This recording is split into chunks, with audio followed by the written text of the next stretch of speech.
Hi, Jen here, Breath Master Integration Coach.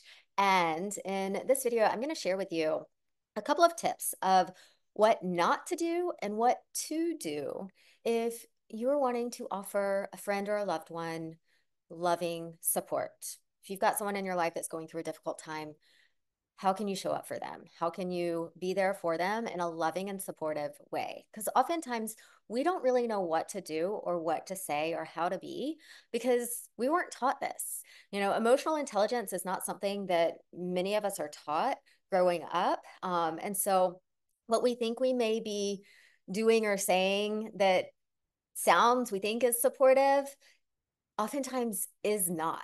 And so to support you in this, I'm going to offer a few tips around what not to do in situations such as this. And a little backstory to this is my own personal experience. And so over the past year, I went through a divorce, and it was and still is quite rocky for me. I've been through some of the downest periods of my life, and I got to experience people in my life who showed up for me in many different ways. And what I found to be supportive and true and authentic, and then some things that weren't so much supportive, didn't feel like it to me. And so this is my personal perspective and my personal take. And I have spoken with countless others who have shared very similar thoughts and feelings around this topic. Okay, so what does support look like? What does it not look like?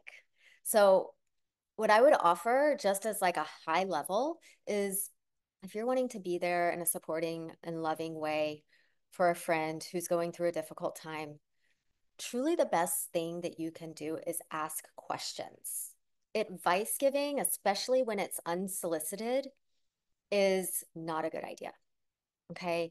And here's why.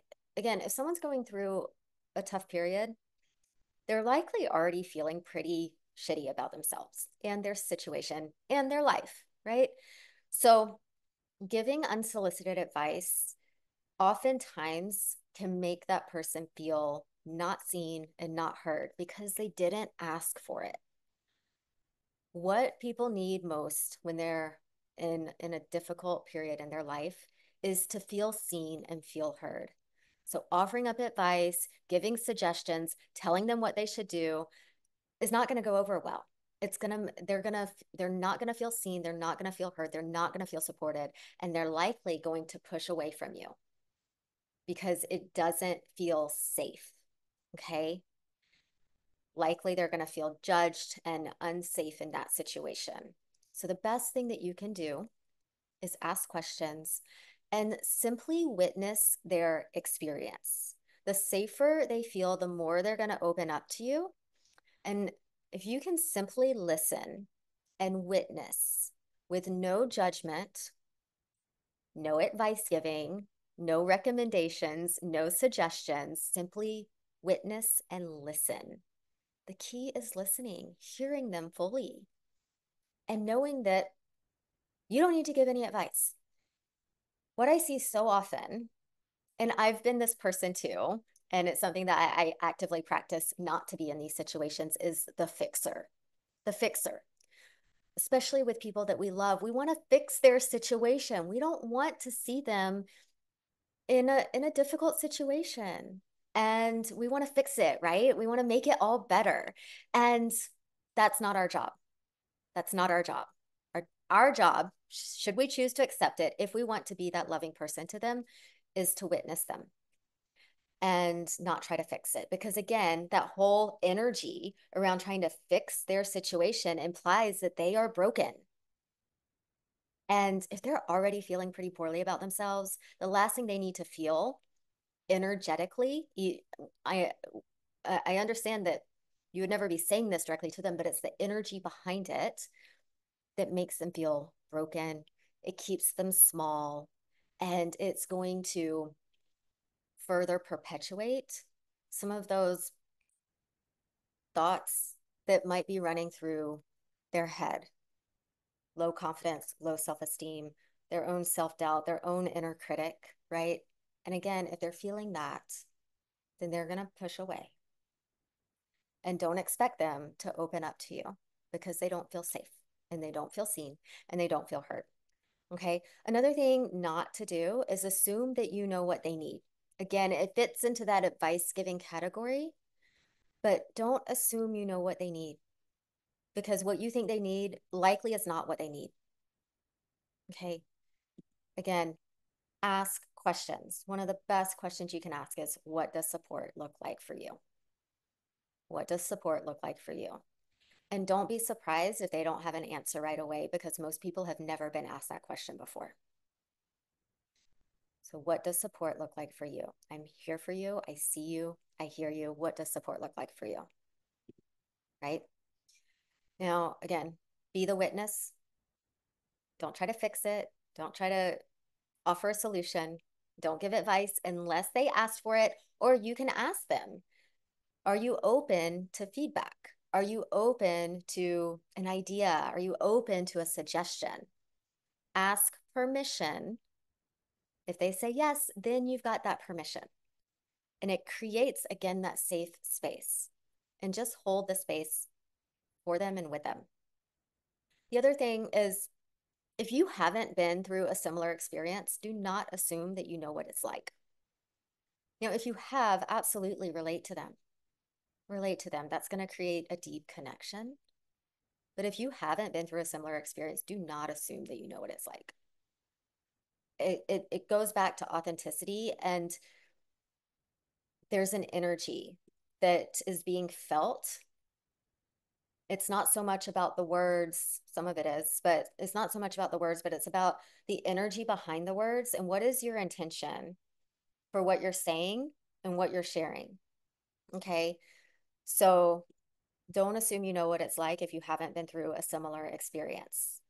Some of the most supportive conversations I've had over this past year are with friends who have been through a similar experience and they're on the other side of it.